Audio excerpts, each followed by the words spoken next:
Greetings, fellow cosmic hobbyists. The last we saw of our intrepid explorers in the Pathfinder research vessel, they were headed towards a planet orbiting around the star Proxima Centauri. One can only wonder what kind of planet waits for our crew when they get there. Well, let's find out. The first thing I did to make this planet surface was to get this wood artboard from a local hobby store. I cut pieces of pink styrofoam insulation to attach to that wooden surface to be able to use as a base and to add on to.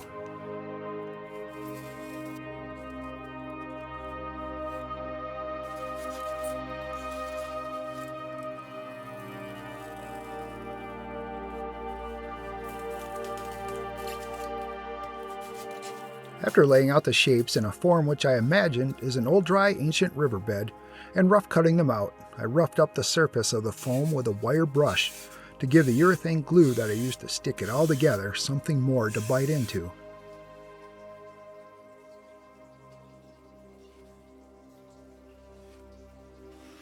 And to help activate the glue quicker, I sprayed water on the surface of the board before putting them together.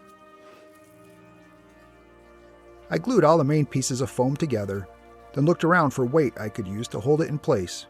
I had my large drinking cup by me, as well as some old hard drives. Those ended up working for my needs, as well as my pair of 1-2-3 blocks. I also used a few skewers to hold the foam in place while the glue set up. I'll definitely have to invest in some better weights to use for this purpose in the future.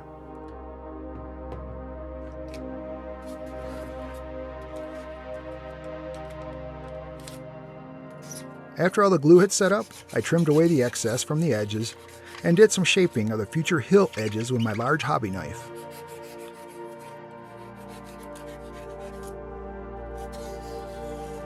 I also tried roughing up the surface of the hillsides to add more texture. It's amazing how messy this foam can be when you're trimming and scraping it. The little bits get everywhere. I decided I need to clean the work area before continuing on, so I sprayed my work surface down so the small pieces would be easier to wipe up and used my vacuum to clean up the extra bits from the diorama and work table.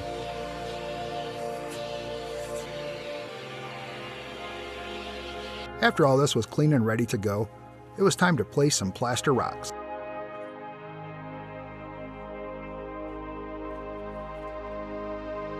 I made these rocks using Woodland Scenics molds and plaster mix.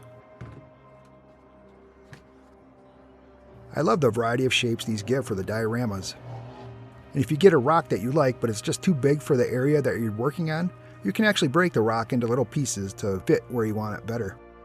After dry fitting a few rock pieces on the diorama and with a proper sized 1/87th or HO scale, test shuttle and probe in place for size and spacing, I used hot glue to permanently mount the rocks to the base.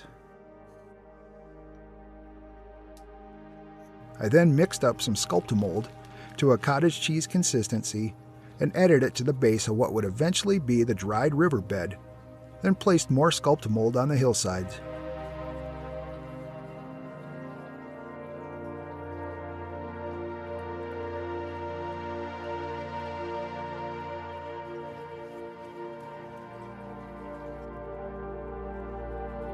I used a wet brush to help make the Sculptamold fit into place better, and a toothbrush to clean some out from the fine cracks in my plaster rocks. One thing to definitely keep in mind is to not mix too much Sculptamold at one time, as it may harden too quickly and may end up wasting a bunch of it, and don't ask me how I know that.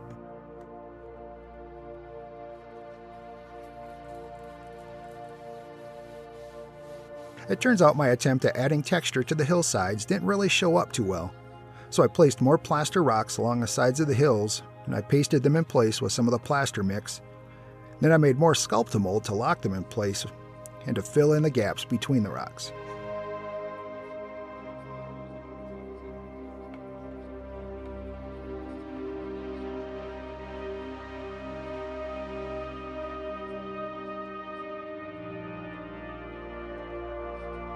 Once all the plaster had cured, I painted a base coat of color on it.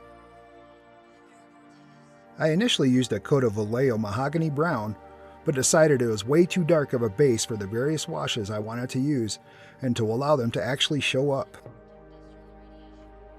Once the mahogany brown had dried, I ended up using a coat of Vallejo cork brown over the entire thing and let it dry really well. Once that coat was dry, it was time to apply some washes in various colors. For this process, I started with a watered-down coat of Vallejo red leather over all the surfaces, then used a darker wash of Vallejo basalt gray to add to the crevices of the rock structures.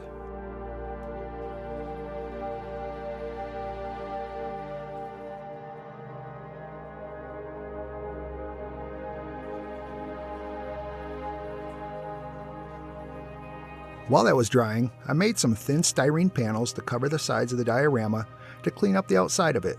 I attached these to the structure with foam-safe superglue.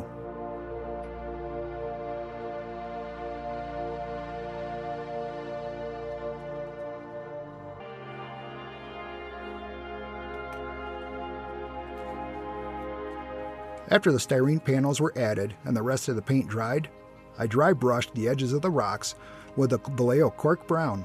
This really added depth to the structure of the rocks. I felt like it was really starting to look like the surface of a desolate planet at this point. I did have some ground texture a similar color that needed to be sifted so I could get some of the larger rocks and finer gravel to add to the base as well. Once I had that separated, I used some Aleene's tacky glue to place some of the larger rock pieces to the surface of the diorama, then brush some matte Mod Podge in the open areas and sprinkle the finer gravel around. You might be wondering if this planet ended up being such an important discovery for Earth. Well, as the rocks and gravel are being sprinkled into place, I'll tell you about what I imagined is one of the major discoveries from this planet. The initial probe landed in an area identified from orbit as an old ancient riverbed and of particular interest for some unique electromagnetic signatures. The astronauts landed in this location by the probe, and as they were lurking about and looking at the different rocks and digging in different places, they ended up discovering a new type of mineral that when they took it back to the Pathfinder, they discovered some amazing properties. It turns out they can create a metal from this mineral that is many times stronger than tungsten, but just as light as titanium and with an equal brittleness. The crew of the Pathfinder joked that this new metal should be called unobtanium, and the name actually stuck. It is believed that the metal has many uses, and only the future will show what possibilities it holds. And it wouldn't be surprising either if a mining colony eventually gets built on this planet to mine for raw unobtanium. What's interesting is that while these explorers were on the planet's surface, the Pathfinder, while orbiting the planet, discovered a very low-power energy signature that was showing a regular pulse from the opposite side of one of the local moons. Clearly, the team will have to go explore this once everyone is back aboard. Now that you know why this planet is so important, let's get back to finishing construction. While all the scenery glue was drying, I loaded up Tinkercad and finished up the design for my shuttlecraft that will land on the planet's surface. I made this from an original sketch with the addition of some digital kit bashing and printed it out on my resin 3D printer. I also made sure to have an acceptable Mark 1 Mod 1 space probe printed out that I could use. I found some astronauts on Cult's 3D models to use as well. I got everything printed and painted with a base coat of primer, then a coat of white paint after that.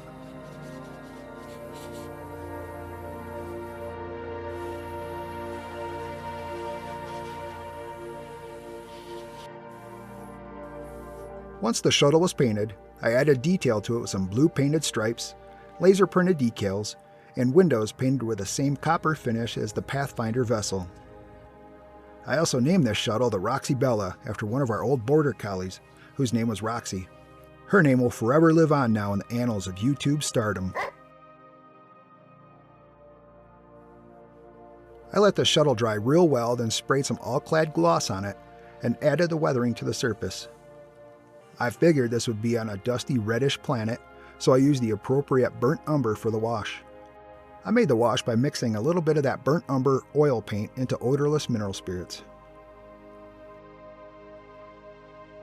I wanted to make sure the shuttle looks like it was depressed into the dusty planet surface, so I added some more of the reddish gravel and pressed a spare shuttle into it, and locked that shape into place with a scenic glue mixture. While it's kind of hard to see in this view, I am painting a bronze coating onto the astronauts' helmets to help prevent damage to their eyes from the intense light and radiation from the local star. The probe also received a red stripe, laser-printed decal on the side, and painted landing legs. The red stripe helps differentiate it from the other models of future probes.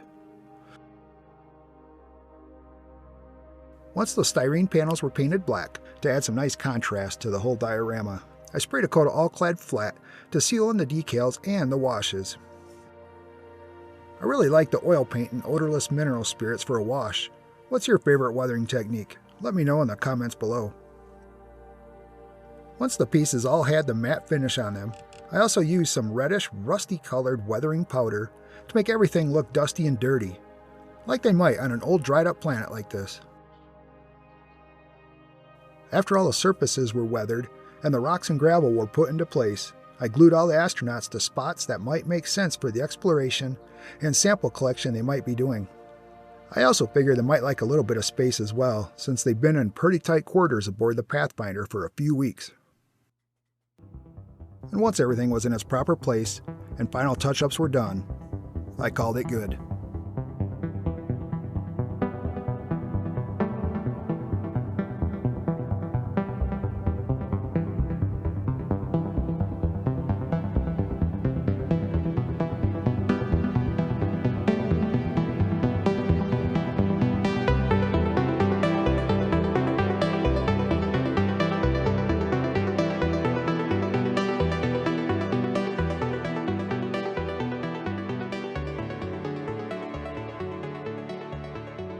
If you enjoyed this video, don't forget to hit the like and subscribe buttons so you'll be able to follow along with our cosmic explorers as they venture into our vast galaxy.